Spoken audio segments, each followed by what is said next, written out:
Mark Tatunji, and I thought, today on the show I wanted to bring in the person responsible for actually getting the Australian Health and Fitness Expo off the ground and really surging in this 2013 year. So I've got the man behind that is Sean Krenz. How are you doing? Good, Richard. How you doing? Good. Thanks for having me. Thank you for coming in. Before we sort of get a bit of background about yourself, I wanted to figure out first why, with the fitness industry, it's growing, personal trainers are growing, gyms are growing, everything's popping up more, and the show itself, it's the biggest thing in the calendar of the year, and that's still surging along. We're not seeing numbers drop off, we're seeing increases. Talk about that. How are we doing that?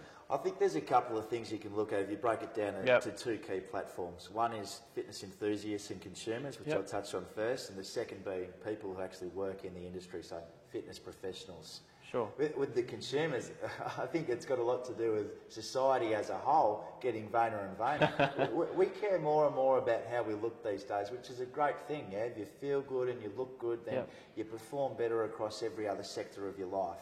So people are spending more time on their fitness and their health and what they put into their body, etc., etc. And through the tough financial times we experienced back in 2009, a lot of other industries suffered. Fitness didn't, because people aren't prepared to sacrifice with their health. They'll still have a gym membership. They'll still do all the right things because, if nothing else, you at least want to feel good, don't you? Well, I've got to say, you're credible to that. Look, you're coming with your guns right there.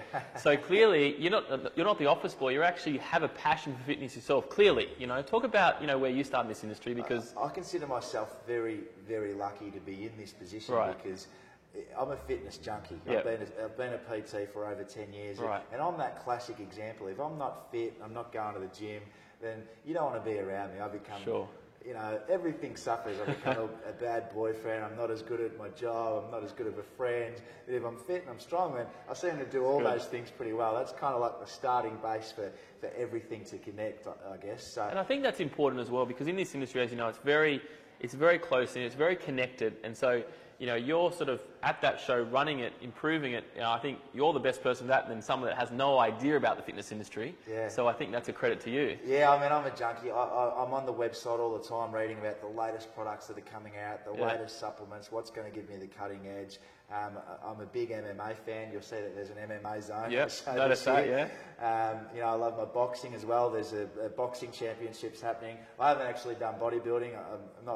I'm not one to get up on the stage and do that. I won't be seeing you then. No, you won't. But I appreciate it, and obviously an element of my training is about building muscle mass. So I appreciate the hard work and dedication that goes into all that. Awesome. Absolutely. So you mentioned you've been a personal trainer for 10 years, and before you're saying you own a supplement company as well. Talk about that. Talk about, I guess, the levels of going from PT then to going to essentially an organiser role. How did that come about? Yeah, I grew up in gyms, actually. My father used to manage a number of different leisure facilities, indoor pools, squash centres, gyms, etc., etc. So I was the 14-year-old who was straight into the weights as quick as he could.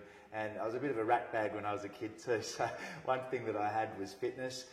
Unfortunately, I did manage to get some good business acumen and some event experience, which allowed me to transition into this role. And it was by luck, really. I guess the role was there. I went for it. I applied for it and sort of worked my way up. And here I am today. So I consider myself very lucky to be able to see this event come to life, so to speak. Well, no, it's definitely coming to life. It's upon us right now. Talk to me. I love to hear the business side of things. Obviously, Getting Raw, it's all about a business channel. Talk to me about actually how you get an event that size together. What's the logistics like? You're planning the whole year for this event, right? We've got a team that work on this event all year. We actually run 3 shows now, one over in Perth, which is a localised version of this event, and there'll be one in Melbourne as well in 2014. But we've got a team that are obviously communicating with exhibitors, managing those relationships and selling the floor space. Sure. We've got an operation division who manage things like the move in, the move out, making sure the stand build all runs smoothly. Obviously, marketing is very important, so we've got a whole marketing division who are promoting the events. Sure. We've got a digital division who are worrying about the online space, social media space, which communicates so well with fitness. So it's quite an extensive team that actually goes into this, and without them, it wouldn't get to what it is. And what about actually at the event? You've got 300 exhibitors, is that correct? Yeah, we have. We've got over 300 exhibitors, and pushing for over 30,000 visitors this year. Okay, so these exhibitors, I mean, are they flying in? I'm assuming they're flying in from Australia and the world as well, or Yeah, where are it's they an coming from? international event, and I mean, managing that logistically, it is all hands on deck. I work for a company called Diversified Exhibitions, Yep. and it just so happens that I look after the fitness portfolio. At Diversified Exhibitions, we've got over 130 staff now, so you really do get everyone from all other portfolios coming to help out with an event of this What size. sort of other, I mean, how many other events are you running, Diversified are running throughout the year? Was that 130 staff? That's the staff. We run, look, it's somewhere between 25 and 35 events. I should know the answer. I think it was 27, but the reality is we're picking up new events all the time. Right. And that's across all sorts of industries. We look after the Good Food and Wine Show, Yep. Fine Food, so food portfolio is quite a good one for Okay. us. Oil and gas portfolio, design, Right. and also building. So, yeah, we've got some knowledgeable... Out of the ones that you're managing at the moment, I mean, where does fitness fit into the gap? If you look at all the industries in the market at the moment, is fitness sort of like up there with numbers-wise, or where is it sort of fitting on the scale of the 30? In terms of numbers through the door, fitness is now the number one Is that right? attracting events. Right. Previously, it's been the Good Food and Wine Show, and I will say that they've had times in their history where they've had over 50,000 people through the door.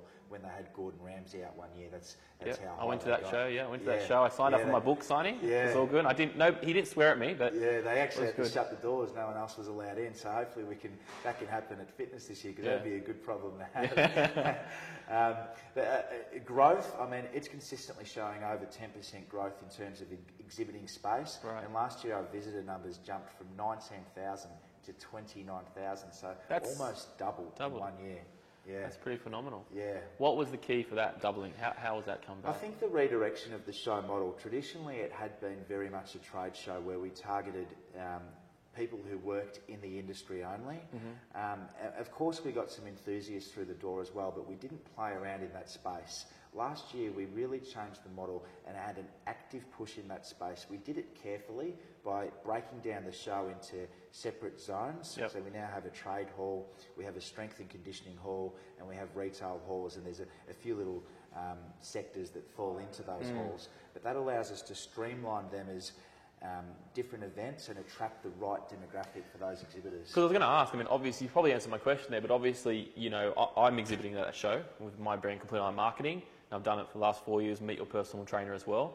And obviously, if you're saying that we're going to get more general population to the show, how would that affect, I guess, the people that are going to exhibit for the trade? I mean, obviously, is that why you've done the zones that way? That's why we've done the zones. So Hall 5 is over the far right side of the Sydney Convention Centre. Yep. And that's where you see all your commercial equipment and business services, your guys who want to speak with your commercial buyers, Sure. your gym owner managers, etc., etc.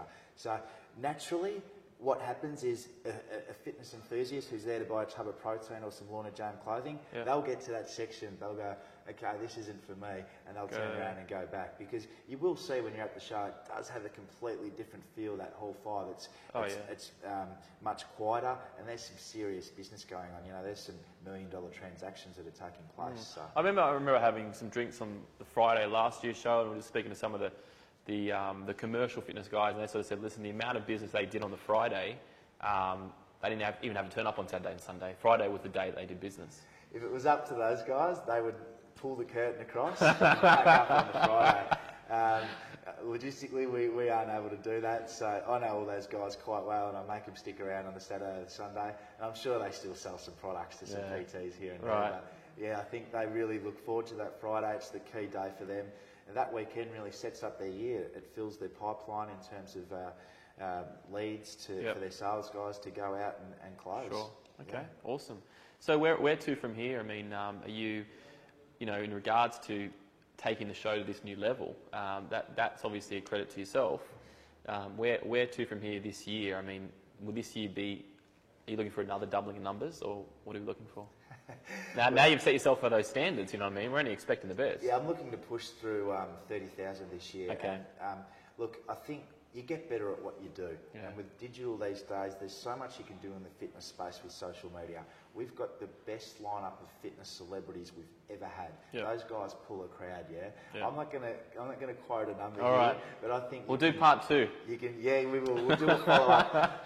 You know, I'm hopeful that we're going to astound some people again as we did last year. All right. Absolutely. Awesome. That Yeah. sounds good. I want to ask you, I guess, what's been the biggest struggle of this job, and what's the biggest struggle you see in the fitness industry right now, in the business fitness industry? You know what I mean? We're talking about business. We're talking about personal trainers, gym owners, 24/7 clubs. What do you see? Because you're speaking to everybody in the industry. What do you see some problems coming up? Yeah, I think there's some fear out there in the marketplace with the your traditional independent gym owner managers. Okay. We've seen this explosion of these 24-hour facilities. Yep. Can Australia sustain these 24-hour fitness facilities? Because they're everywhere now, do we have the population to support them?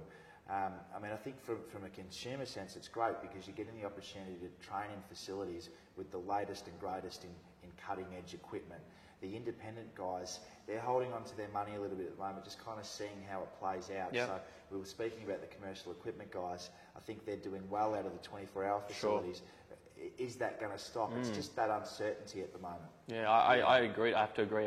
Every corner I go to, there's always 24/7, and I spent some time in Canada last year, this year, and I never saw the explosion of fitness over there. You know, I honestly think Australia, I mean, you just came back from Mercer, Australia has so much fitness facilities to offer out there. Would you agree with that? Yeah, I would. I think, the PT market's such a growth area in Australia too. Group training is huge, outdoor group training. You're seeing Life Fitness, for example, come up with functional group training machines now. Their Synergy 360, which is probably designed to counter something like CrossFit, which we know has been a real explosion area. I think we're clever, fitness industry people are clever, and we'll find a way to work things out. Sure. There's a new trend every year. I mean, always. Remember Tybo back in the day? Where's that now? Where's Tybo? Things come and go, don't they? Yeah, awesome. Well, you know what? I'm going to be around, obviously, the Fitness Expo, so hopefully we'll do some more videos as well. I want to see I really want to get the camera in and actually see the setup of the show too. Yeah. So if you can give me some back access on Thursday night, when the setup is there, I think that'd be really good to actually show the amount of work that goes into setting this thing up. Yeah, so we literally take ownership of the halls at the convention centre. It's nothing but concrete floor. So everything from the carpet that gets laid, every banner you see gets rigged from the ceiling. We start moving in on the Monday, so it's 4 days of build. It's absolute madness with trucks coming around and rigging machines and tradesmen everywhere. It's always a stress. You're working up to the last minute before the doors open. So I think everyone would find it quite interesting to see what goes in a building. The sad thing is, all your hard work on the Sunday night, it gets knocked down in a day. Away. And so Monday it's just cleared again. Yeah, that's it. Yeah, it's just concrete floor again. We've got to hand the halls back to the venue. So literally Diversify rent out that space, and they just rent out a concrete room. We rent out the space. Okay. Yep. The halls at Sydney are broken down into 5,000 square metre halls. Yep. We currently take 4 of those halls. There's 5. There would be another one. We could grow 5,000 metres. Unfortunately, they're demolishing the precinct there. But we could. So really, you've got to look at Diversify's obviously look at their profit and go, okay, I need the hall space, I need the exhibitors, and then managing that in regards to exhibitor space, which actually is where the money's coming from, obviously, and then open areas and that sort of stuff. Yeah, that's right. Yep. Even electricity, lighting, all that stuff. It's not there. They're all overheads of ours. Oh, I know. I got a bill for my electricity. Don't worry about that. That's another conversation. Yeah. But like in regards to where the money comes from, in regards to the general public coming through and the exhibitors, where's the most profitable? Is the exhibitors, I'm assuming? No, because majority of our audience is trade, so it's fitness professionals. Those guys actually don't pay to come into the show. We get 17,165 of those through the door. Okay. We did last year. We may increase again. The 12,000 additional visitors are consumers who are paying to get in. So of course there is some revenue attached to that. Yep. But our main revenue stream is through space sales. So exhibiting sales, sponsorship sales, and stuff like that. Yeah, awesome. Yeah. Just to finish up, just talk about some numbers. Someone as not exhibiting at the show at all, if we can. What is it cost to exhibit a show like this? Like, say, a 3x3 in a space sort of thing. Can we talk about those numbers? Yeah, so we work in square metres. Just the raw space is $355 per square metre. Okay. So, your standard entry-level stand is a 3x3, 9 square metre stand. Yep. Your maths is probably better than mine, but if you times 355 by 9, and I should know that off the top of my head, it's around the low 3,000 mark. That's correct. Yep. That's what it's going to cost you to come and get a booth. Most people in that size would take a shell scan package though, which bumps it up to $405 per square metre, What that means is we'll build your stand for you. You'll effectively walk on with a stand, with your name board, lighting, power, Everything, etc., okay. etc. All you need to do is bring any collateral or product you wish to showcase within the stand. Awesome. Well, thanks for your time. I think that wraps it up.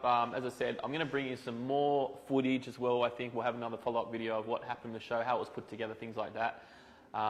So that's what we'll plan to do. Thanks for your time, Sean. Thanks, Richard. Cheers. Thank you. Cool. Thanks a lot, guys. I'll see you next time.